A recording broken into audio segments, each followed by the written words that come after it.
തമിഴ്നാട്ടിൽ തിരുവണ്ണാമലയിൽ ഉരുൾപൊട്ടലിൽ കാണാതായ 2 പേരുടെ മൃതദേഹം കണ്ടെത്തിയെന്നതാണ്. മണ്ണിനടിയിൽ നിന്നാണ് മൃതദേഹം ലഭിച്ചത്. മുഹമ്മദ് റഹീസ് ഏറ്റവും പുതിയ വിവരങ്ങളുമായി.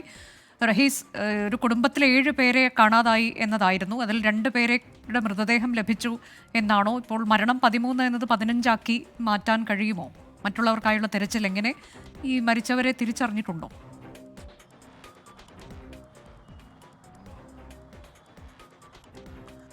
അനുജ, അല്പസമയം മുൻപാണ് 2 പേരുടെ മൃതദേഹം ഈ സ്ഥലത്ത് നിന്ന് പുറത്തെടുക്കുന്നത്. ഈ തിരുവണ്ണാമലയിൽ മണ്ണിടിച്ചിലുണ്ടായി, ഉരുൾപൊട്ടൽ തുടർന്ന് മണ്ണിടിച്ചിലുണ്ടായി.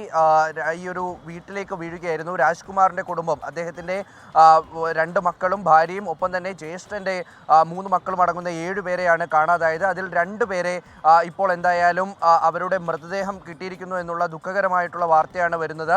നേരത്തെ ഇവർ ഈ പ്രദേശത്ത് ഉണ്ടാകുമോ ഇല്ലയോ എന്നതിനെ സംബന്ധിച്ച് ചില അവ്യക്തതകളൊക്കെ ഉണ്ടായിരുന്നു.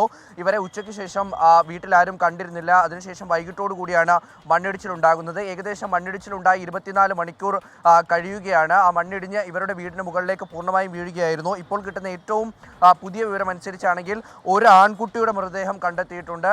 മറ്റൊന്ന് പെൺകുട്ടിയുടേതാണെന്ന് പറയുന്നു. സ്ഥിരീകരിച്ചിട്ടില്ല. കാരണം ഈ വീട്ടിൽ 5 കുട്ടികൾ ഉണ്ടായിരുന്നു എന്നാണ് നാട്ടുകാർ പറയുന്നത്. അപ്പോൾ അതിൽ 3 പെൺകുട്ടികളും 2 ആൺകുട്ടികളും എന്നുള്ളൊരു വിവരമാണ് നാട്ടുകാരിൽ നിന്ന് പോലീസിന് ലഭിച്ചത്. പക്ഷേ ഇത് എത്രത്തോളം ശരിയാണ് എന്നറിയില്ല. അതുകൊണ്ട് തന്നെ കഴിഞ്ഞ 24 മണിക്കൂറായി നടത്തുന്ന രക്ഷാപ്രവർത്തനമാണ്. രാത്രിക്ക് ശേഷം SDRFിൻ്റെയും NDRFിൻ്റെയും സംഘമൊക്കെ ഇന്നലെ രാത്രിക്ക് ശേഷം ഇവിടെ എത്തി നടത്തുന്നൊരു പരിശോധനയാണ്. ഏറെ വെല്ലുവിളികൾ നേരിട്ട ഒരു പരിശോധന.